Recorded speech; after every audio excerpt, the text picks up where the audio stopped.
Milad here with AHA Sports, bringing you the Week 1 roundup. Plenty of soccer, plenty of action all across the board.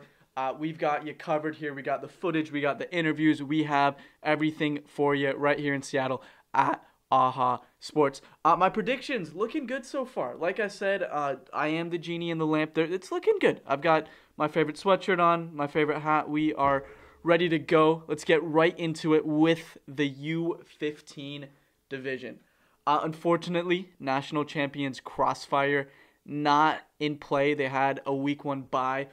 We won't get to see yet if that 17-game win streak is going to continue. And yes, 17-game win streak, not undefeated, 17 straight dubs in a row. Crazy metric. But they had their rivals, Seattle United and PAC, playing in a great matchup. Last season, PAC won both meetings with their 07s, taking the first game 4-0 and the second game 2-0. Seattle United not even able to get a goal. Different story this time around though. First half, I'd say, started as you would expect. PAC in control, had the majority of possession, playing their signature tiki-taka, bunch of little passes in the midfield, really controlling the play. Not as many chances on goal, but they did control the possession. They had the majority of the ball. Not as pretty a game as you would expect from two ECNL sides of this caliber. There were a lot of turnovers, not as big of spells of possession. And I mean, you get that with these rival games, especially with the first game of the season. There's that little added pressure. You have that clean slate. You want to start off strong. Like at the beginning of every season, you think, we can go on and win every single game. We're never going to lose. You have that optimism. Very aggressive. Slide tackles everywhere. Fouls everywhere. Kids were flying around. They really, really wanted the result. Again, PAC in control. Seattle United relying on the physicality of the Yuling brothers, really looking for that counterattack. Despite not having much of the ball, I'd say that they probably had the better of the chances. And again, just playing through that right flank, had the Yuling brothers, one at the right wing, one at the striker, just physicality superior, pace superior, and they have the ball skills to go along with it. Probably unlucky not to score in that first half. Going into the second, Seattle United coach Bingy Laura made a pretty drastic change from a 4-3-3 to a 3-5-2, sacking that midfield with 5 midfielders. He can probably explain it better than I can. Here he is now. The boys came out second half and changed the game. We struggled a little bit with what they were doing in the first half. We changed the formation a little bit and added 5 in midfield, and I think that was the difference. Ultimately, we were missing a few players today, a few key players to our formation, and we added some people to try some new play. I want to point out to Kai. Kai jumped in as a 6. He never has played that position, and he jumped in as a holding midfielder and really performed really well. Mainly, you go into a situation like that and you compete, you come out with a 1-0 win. The most important thing is that final result. What can we do? We're shut out on our end, and Dashel scored a good goal. Any added pressure, added desire to win playing against a coach that was with your club not too long ago? Someone you know personally? That's a good question. I love coaching against Ralph. I just told him whenever I coach against Ralph Black, I've got to think. He makes me do something tactically to adjust to what he's doing. We played them in the summer. We got a result against them in the summer, so coming back, I knew he was going to have some kind of idea for it, and he did. I thought they had a good share of the first half. A little bit of adjustments in the second half, and talking to him, I think that was the biggest thing, is being able to, our players, and we have some ideas and things like that, when our players executed everything, all the ideas out there on the field, so it did really well.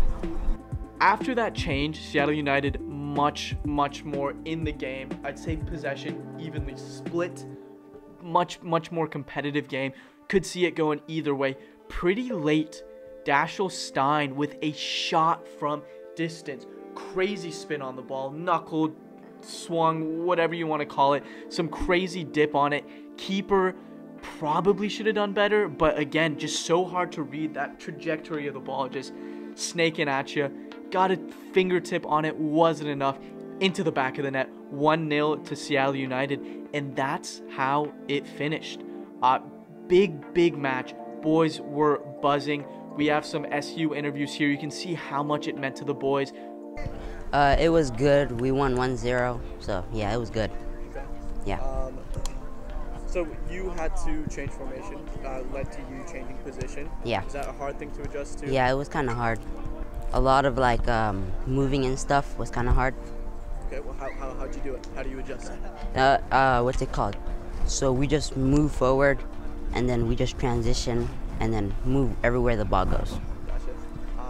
What does it mean to you to win this first game? Against a big rival, a team you're going to play a lot.